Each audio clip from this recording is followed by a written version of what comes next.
Pinagtatawanan nga ng ating bida itong si Tak Ashima at sinabi nitong, mukhang nasira ang plano mong mag-breakthrough sa A-rank, at habang nakatingin nga siya kay Tak Ashima ay tuloy-tuloy ang pasok ng negative point sa ating bida, kaya naman iniisip niya na nais siyang patayin ng boomer na ito ng paulit-ulit dahil sa galit niya.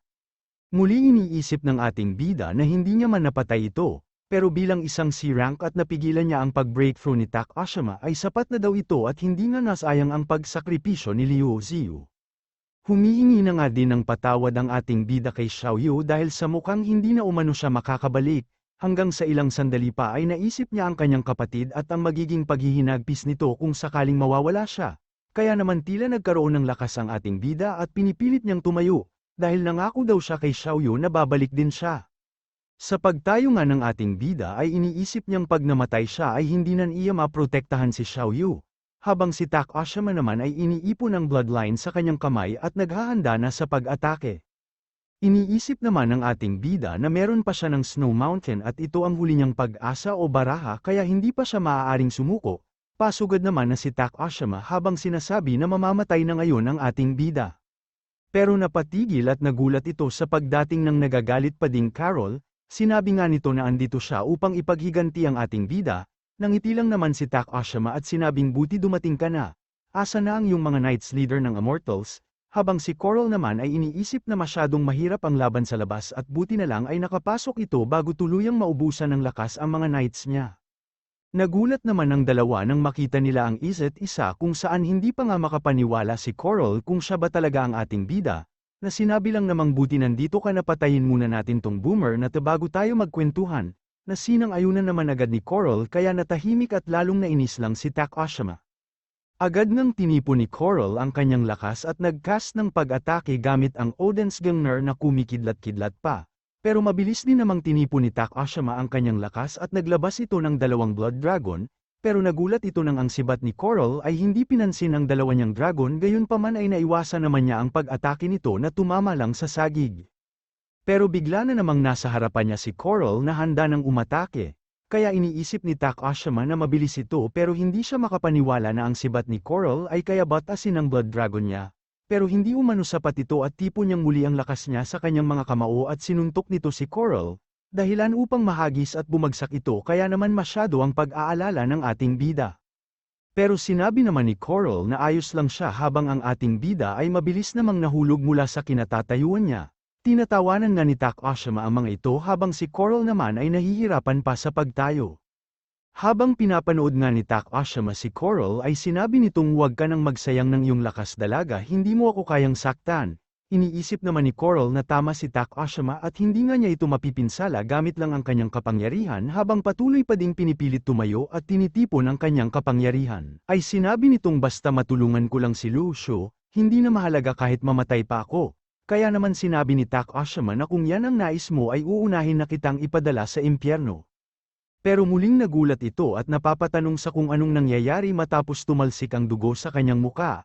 Ilang sandali pa ay nagsimulang tumunog at maglabasan ang mga uwak na ito kasabay ng malakas na enerhiyang patuloy na lumalabas at nakapaikot sa lugar ng kanilang labanan.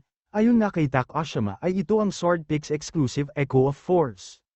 Habang nakatayo nga lang ito at patuloy na nasesire ang lahat ng tamaan ng puwersa na nagmumula sa ating bida, ay iniisip ni Tak Ashima kung ang 9th Dragnet daw ba ay estudyante ni Master Leciani, pero ang isang ipinagtataka nito ay lumalabas lang daw ang ganitong klase ng enerhiya o kaganapan pag may mag-breakthrough sa A-rank. Dagdag pa nito ay nag-breakthrough lang naman sa B-rank ang ating bida pero bakit umano may Echo of Force, at malamang daw na ito ang kauna-unahang beses na nangyari ito sa kasaysayan ng mga tao. Kaya napapatanong ito sa kanyang sarili kung anong klase ng halimaw ang miyembro ng Dragnet na ito. Samantala sa consciousness naman ng ating bida ay pinapanood niya ang pag-collapse ng Snow Mountain, habang patuloy nga nitong pinapanood ang pangyayaring ito ay naisip niyang tama si Master. Dahil kung hindi biglang nabuo at sumulpot ang Snow Mountain niya ay matagal na sanang na-activate ang kanyang Energy Ocean, pero ang kapangyarihan daw ng espadang ito ay masyadong malakas at siguradong mahihirapan siyang makontrol ito. Hanggang sa ilang sandali pa ay may kakaiba na naman siyang naramdaman, napapatanong nga ang ating bida sa kung ano ang nangyayari ito. Ayon nga daw kay Master pag na-activate ang Energy Ocean ay maiipon ang lahat ng kapangyarihan mula sa ulap at magtutungo ito sa samata o sentro ng kanyang Energy Ocean. Pero tila iba umano ang nangyayari, dahil imbis na magtungo ang kapangyarihan ng ulap sa mata ng kanyang energy ocean ay hindi at tila nagsasanib ang dalawang ito upang makalikha ng panibagong mundo sa kanyang consciousness. Pero ang problema daw ngayon ay kung bakit iba ang nangyayari sa sinabi ni Master sa kanya na dapat mangyari. Bigla naman itong nakaramdam ng sakit sa buo niyang katawan, at may napansinan amang pagbabago ang ating bida. Ito ay ang biglaang pagkakahati sa dalawa ng kanyang Snow Mountain, at patuloy nga ito nabibiyak hanggang sa lumabas ang espiritong ito mula sa kanyang Snow Mountain. Habang tinitignan nga ito ng ating bida ay iniisip niya na hindi binanggit sa kanya ni Master na may tatalon at lalabas na ganitong bagay mula sa Snow Mountain. Iniisip din ng ating bida na baka tawagin siyang lolo ng bagay na ito kalaunan, sabay napapatanong ang ating bida kung isa ba ito sa mga Calabash Boys, pero bakit daw kaya ang mga katawa-tawang bagay na ito ay patuloy na nangyayari sa kanya magmula nang maging cultivator siya. Ilang sandali pa ay napansin ito ang K9 Corps, at agad nga itong lumipad patungo sa K9 Corps habang pinapanood lang naman ito ng ating bida dahil wala siyang alam sa kung ano ang nangyayari. Ilang sandali pa ay pumasok ito sa K9 Corps, kaya iniisip ng ating bida kung espiritu ba ito ng sandata, o espiritu ng kanyang espada. Kaparehas na daw ito ng magkaroon ng espiritu ang kanyang Divine Water dahil pakiramdam ng ating bida ay mas tumibay pa ang koneksyon niya sa K9 Corps. At ang magulo at malakas na kapangyarihan umano ay tila mas madali nang makontrol ngayon, hindi man daw ito kasing lakas ng kay Master pero ituturing na din daw ito ng ating bida bilang isa sa mga trump card niya. Pero muli naalala niya na hindi naman sinabi ni Master ang patungkol dito, kaya muli itong nagdududa kung alam ba talaga ni Master ang teknik na itinuturo niya sa ating bida, dahil ang Snow Mountain daw pala ay para sa pagbreed o pagpapadami ng espiritu ng espada. Kaya maling-mali umano ang sinabi ni Master na wasakin niya ito at iniisip din ng ating bida kung paano niya papagkakatiwalaan ulit si Master matapos nito. Ilang sandali pa ay binukas niya ang kanyang mga mata at muntik na daw niyang makalimutan nitong boomer na Tak Ashima, na agad-agad naman siyang inatake kaya napalingon si Coral sa kanya sa pag-aalala. Sinabi nga ni Tak Ashima na ang Echo of Force ng ating bida ay patuloy na tumutunog pero wala namang nangyayari kaya hindi na siya maghihintay pa. Sabay sinabi nito kay Coral na may oras o lakas ka pa pala para sa iba, at inatake nga niya ito habang sinasabi na mamatay ka na leader ng Immortals, at hindi nga nadepensahan ni Coral ang kanyang sarili kaya nahagis ito malapit sa ating bida. Bahagya nga itong nawala ng malay sa kanyang pagbagsak, habang nakaupo ng magkalapit ang dalawa ay patuloy namang tinitipo ni Tak Ashima ang kanyang kapangyarihan, ilang sandali pa ay nagpapalam na ito sa kanyang mga kalaban. Hindi na nga alam ni Coral kung ano ang dapat niyang gawin, pero nagulat ang mga ito nang biglang nagsalita ang ating bida at sinabing, "Everything once lay in the dark, here I am to light up the sword art." Mabilis nang tinanong ni Coral kung ayos lang ba ang ating bida, na para namang na-stroke dahil hirap itong gumalaw at magsalita dahil sa masakit ang buo niyang katawan, agad-agad nang nagbigay ng negative emotion ang dalawa habang iniisip na hindi na nga makagalaw ay nakuha pang magyabang. Pero sinabi lang naman ng ating bida na kahit hindi niya maigalaw ang kanyang katawan ay kaya niya pa ding talunin si Tak Ashima, sabay labas nga nito sa kanyang K9 Corps kaya naman gumawa agad ng blood wall si Tak Ashima para sa kanyang depensa, dahil sigurado daw na hindi ito pangkaraniwang galaw at pag-atake kung ganito kataas ang kumpiyansa ng ating bida. Tumagos nga sa blood wall niya ang K9 Corps ng ating bida, pero nahuli naman niya ito gamit ang kanyang mga kamay. Kaya iniisip nito na wala naman palang kwenta ang pag-ataking ito. Pero ilang sandali pa ay lumabas ang espiritu ng K9 Corps ng ating bida dahilan upang mabigla at hindi makapag-react si Tak Ashima. Umamba nga ng pagsuntok ang espiritong ito, pero fake lang pala at sampal ang ginawa nito kung saan nangiwi pa si Tak Ashima habang nakangiti ang gagong espiritu, manang-mana sa pinagmanahan niya. Natulala at nanlaki na nga lang ang mata ng dalawang ito sa ginawa ng gagong espiritu. Iniisip nga ng ating bida kung espiritu ba talaga ito ng espada, at kung di kaya ito pwedeng mas maging agresibo kahit papano at bakit sampal ang ginawang pag-atake nito. Masyado naman ang inis ni Tak Ashima dito habang ang mga palad ng espiritu ay nakatatak pa sa kanyang pisngi. Tila naghahamon pa nga ng away ang espiritong ito dahilan upang mapuko ang atensyon ni Tak Ashima sa K9 Corps na mabilis na bumutes sa kanyang ulo at tila hindi nga ito makapaniwala sa kung paano siya natalo. Sa pagbagsak nga ni Tak Ashima ay nakatingin lang ang ating bida, ilang sandali pa ay nagtungo ang espiritu at K9 Corp sa ating bida na napapaisip kung bakit tila weirdo o kakaiba yata ang sword art skill niya. Naalala nga nito si Master nang ikumpas niya ang kanyang mga kamay at tinawag ang tens of thousands of swords niya ay para umano itong Diyos. Kaya naman iniisip ng ating bida pag tinawag niya ang kanyang espiritu ay dapat daw kaya sabihin niya na sampalin mo sila. At masyado na nga daw itong katawa-tawa at puro katatawanan na lang ang nangyayari sa kanya. Dahil bukod sa gourd niyang hindi niya naman magamit ay nagkaroon pa siya ng bago o gagong espiritu. Sa pagbalik nga ng kanyang canine corpse ay inisip na lang ng ating bida na ang mahalaga sa ngayon ay namatay na si Tak Ashima. At tatanungin na lang daw niya si Master patungkol sa Snow Mountain pag-uwi niya. Pero ang problema niya daw ngayon ay ang pinsala na natamo niya. Dahil hain pa din niya may galaw ang kanyang katawan ay siguradong papatayin umano siya ng iba pang cam issue pag inabutan sila dito. Pinilit namang tumayo ni Coral kaya iniisip ng ating bida kung bakit ito nagkaroon ng malubhang pinsala at bakit di gamitin ang bawat sandali upang makarecover siya, hanggang sa bumagsak ito sa ating bida at sinabing, habang pauwi ako mula sa Kuchang Ruin ay nagsusulat ako para ipadala sa'yo, pero nabalitaan ko na lang napatay ka na pag-uwi ko.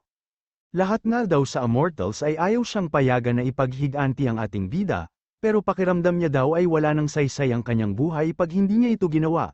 Pero ngayon ay lubos ang sayang nararamdaman niya dahil buhay pa din ang ating bida. Habang namumula nga ito ay yamakap naman sa kanya si Coral at nagpapasalamat dahil walang nangyaring masama sa kanya. Masaya din daw ito sa pagpunta niya dito. At sinabi naman ng ating bida na, na-touched ako sa mga sinasabi mo, nanginginig pa. Nanginginig pala sa sakit ng buo niyang katawan. Pero biglang nawala ang lahat ng sakit na nararamdaman niya at nakuha pang kutusan ang kanyang sarili habang nakadila nang sabihin ni Coral na ipapadala niya agad ang cheque ng 500,000 euro pag uwi niya.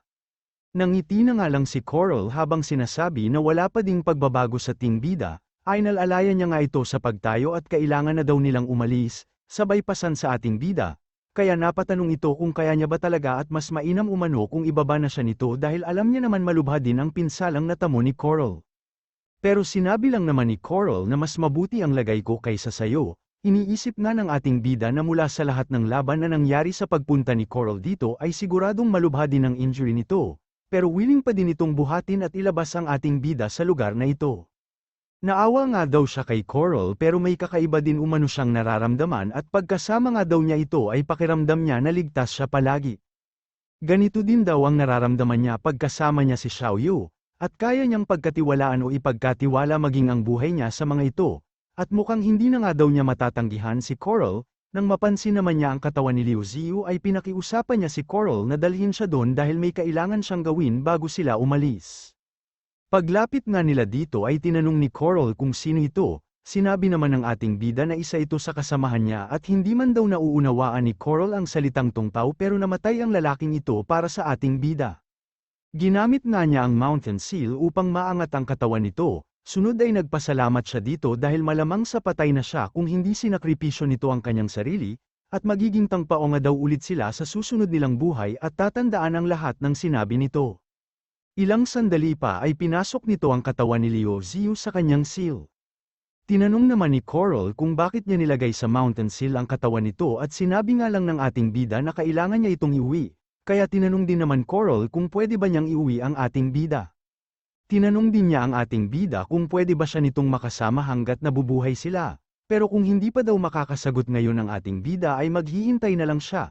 At kung ang paghihintay ay hindi uubra mag-iisip pa din siya ng ibang paraan upang makapiling niya ito. Pero tulog na pala ang kausap niya gayon paman ay nauunawaan naman ito ni Coral dahil matinding labanan ang pinagdaanan nila. Ilang sandali pa nga ay nakalabas na sila at nagulat si Coral sa nakita niya. Sumalubong nga sa kanila ang mga miyembro ng Kamishu, at habang nakatingin ito kay Yayoko ay iniisip niyang hindi na siya makakaiwas sa isa pang matinding labanan. Pero puprotektahan niya daw ang ating bida at inilabas nga niya ang kumikidlat niyang sibat o Odensgangner, at tinutok kila Yayoko. Pero tinanong lang naman ni Yayoko kung si Lushu ba ang pasan niya, kaya iniisip ni Coral na kilala nito si Lushu. Kinikilig naman si Yayoko nang makita ang tunay na mukha ng ating bida dahil mas gwapo daw ito kumpara ng gamit niya ang mukha ni Kirihara, habang si Coral ay iniisip na may namamagitan yata sa dalawang ito at kung nagtungo ba si Yayoko dito para kay Lushu. Sinuksok nga ni Yayoko ang kanyang espada at nagpakilala ito kay Coral, sinabi din niya na ang iba pang natitirang Kamishu ay kasalukuyang nagtitipon-tipon sa Nishikyo kaya hindi sila pwedeng magdaan dito, at kailangan umano nilang sumama sa kanya upang makaalis sila dito. Iniisip naman ni Coral na dahil may gusto ito kay Shu ay siguradong hindi ito gagawa ng bagay upang mapahamak ang ating bida, kaya tinagol din niya ang kanyang sibat at sinabing mauna ka na at susunod kami. Habang naglalakad nga ang mga ito ay sinabi ni Yayoko na tinago niya lang sa malapit ang kanyang sasakyan, sabay tanong kung magkaano-ano si Coral at Lushu, na sinabing namang magkasintahan habang iniisip na kasintahan sa hinaharap. Nalungkot naman itong si Yayoko habang iniisip na, kaya pala walang reaksyon ng ating bida kahit na anong pang-aakit ang ginagawa niya, dahil si Coral ay leader ng Immortals at bukod sa taglay nitong kagandahan ay malaki din ang impluwensya nito sa mundo ng cultivator. Habang nakatingin nga ito sa dalawa ay iniisip din ni Yayoko na mas tunay o totoo ang pagmamahal ni Coral dito kumpara sa kanya na isang spy, kaya talo daw talaga siya kay Coral na iniisip namang buti na lang tulog pa ang ating bida. Tinanong naman ni Coral kung paano sila nagkakilala dahil miyembro ng kamisyo si Yayoko, sinabi naman nito na binigyan siya ng misyon kung saan kailangan niyang akitin si Kirihara o ang ating bida. Nakakaiba umano sa lahat dahil ang ibang kalalakihan ay sinasamba ang kagandahan niya pero ginamit lang siya ng ating bida upang kumita ng pera. Kaya naman sinabi ni Coral na ganyan-ganyan din siya sa Kuchan Ruin at pagdating sa pera ay hindi na natapos ang sinasabi niya dahil dumating ang lalaking ito. Nagulat nga sila nang lumapag itong si Nieting at sinabing ibigay nila si Lushu sa kanya. Samantala ilang oras ang nakakalipas ay, sinabi kay Nieting na nasa panganib ang ating bida. Kakatanggap nga lang daw ni Zujin ng balita mula kay Liu Ziyu na si Coral mula sa Immortals ay kasalukuyang inaatake ang Kamishu, at sinabi din daw nito ang patungkol sa plano ni Takashima upang makapag-breakthrough ito sa A-rank. Pero ang nakakabahala daw ay ang sitwasyon ng ating bida dahil sa hindi ito nakaalis agad sa fort at baka madamay ito sa gagawing sacrifice ni Takashima. Matapos nang marinig ni Nieting ang balita ay sinabi niyang magtutungo siya sa Japan upang iligtas ang ating bida at agad-agad nga itong lumipad patungo ng Japan. Samantala sa kasalukuyan ay muli niyang pinakiusapan ng mga ito na ibigay sa kanya ang ating bida, habang iniisip naman ng mga ito na nakakagulat ang pagpunta ng pinakamalakas na cultivator na si Nieting upang personal na sunduin ang ating bida. Agad naman niyang binaba at sinabi kay Nieting na ingatan ang ating bida, habang si Nieting ay iniisip na malubha ang pinsala nito pero wala naman na sa panganib ang kanyang buhay, iniisip din ito kung ano ang nangyari sa laban ni Takashima at Lushu. Tinanong nga ni Nieting kung pinatay ba nila si Takashima. Pero nagtinginan lang naman ang dalawa sabay sumagot na hindi nila alam, kaya iniisip ni Nieting na ang dalawang ito ay ayaw ipaalam sa iba ang sekreto ng ating bida at mas piniling manahimik na lang. Nagpaalam na nga ito sa kanila at sinabing siya na ang bahala kay Lushu. Pero bago pa ito tuluyang makaalis ay tinawag siya ni Coral, nais nga daw nito na magtulungan ang organisasyon nilang Immortals at Dragnet, pero natahimik lang naman si Nieting sa proposal nito at iniisip na nagpunta si Coral dito para kay Lushu. Pero ano daw kaya ang namamagitan sa dalawang ito dahil wala namang sinabi sa kanila ang agent nila, pero mas mainam daw siguro kung si Lushu na ang magdesisyon dito. Kaya sinabi niya na ipapadala niya ang ating bida sa bansa nila Coral paggising nito dahil ang ating bida na daw ang may hawak ng external affairs nila. Mahusay wika nga ni Coral sabay tanong kung saan dadalhin ang ating bida. Sinabi lang naman ni Nieting na sa aming bansa, at naalala nga niya na ganun din ang sinabi ni Shu nang kunin niya ang katawan ni Liu Ziyu. Kaya naman tinanong nito si Nieting kung bakit ito personal na nagpunta dito at kung magtungpaw daw ba sila ng ating bida. Tinanong lang naman siya nito kung tinuro ba ng ating bida ang salitang ito sa kanya, at dahil ayaw madulas na makapagsalita pa ng mga hindi niya dapat sabihin ay sinabi na lang niyang hindi ko alam. Kaya naman habang nakatingin si Nieting sa ating bida ay iniisip niya kung paano nahulog at nabaliw si Coral sa kanya. Ilang sandali pa ay mabilis na itong lumipad paalis habang si Coral ay iniisip na magkikita silang muli ng ating bida. Bumusina naman si Yayoko sa kanya at sinabing ihahatid na niya si Coral, pagsakay nga nito ay tinanong niya si Yayoko kung ano na ang plano nito dahil malaki ang binagsak ng Kamishu sa nangyari ngayon. Sinabi naman ni Yayoko na mananatili siya dito upang buhayin muli ang Kamishu, at plano nga daw niyang makipagtulungan sa Secret Clan at Conservative sa tulong na din ng mga resource na naiwan ni Takuma upang maayos muli ang Kamishu, kaya naman tinanong siya ni Coral dahil kung ipagpapatuloy niya ang Kamishu ay para na din niyang pinili maging kaaway ng ating bida. Pero sinabi lang naman ito na babaguhin niya ang buong Kamishu at isisilang umano ang bagong era ng Kamishu at balang araw ay mapapantayan niya din si Coral at ang ating bida. Samantala sa base naman ng Dragnet ay nakaabang sila Zujin sa pagbabalik nila, Agad nang nilagay sa stretcher ang ating bida at sinabi ni Nieting na malubha ang pinsalang natamo niya kaya kailangan niyang magamot agad. Sinabi nga ni Zujin na buti na lang buhay pa ang ating bida, sabay tinanong kung naglaban ba si Nieting at Tak Ashima at kung hindi ba siya nasaktan sa labanan nila. Pero sinabi lang naman ni Nieting na pagdating niya sa base ng Kamishu ay patay na si Tak Ashima, kaya hindi makapaniwala si Zujin at kung napatay daw ba ng ating bida at ni Coral si Tak Ashima. Hindi nga daw alam ni Nieting ang detalye dito dahil nang dumating siya ay wala nang malay ang ating bida, samantala ayaw naman sabihin ni Coral ang totoong nangyari, wala naman daw kakaiba sa lugar kung saan sila naglaban, liban na lang sa mga marka sa dingding at sahig mula sa espada. Pero nararamdaman daw nito ang resonance ng heaven at earth mula sa Echo Force sa luwang ng 3 kilometro mula sa pinaglabanan nila, kaya nagulat si Zujin dahil ang abilidad o teknik daw na ito ay kay Master Lei Xiani. At malamang daw sa napatay ng ating bida si Tak Ashima magamit ito, pero hindi pa naman daw i-rank ang ating bida kaya paano ito nagkaroon ng Echo of Force.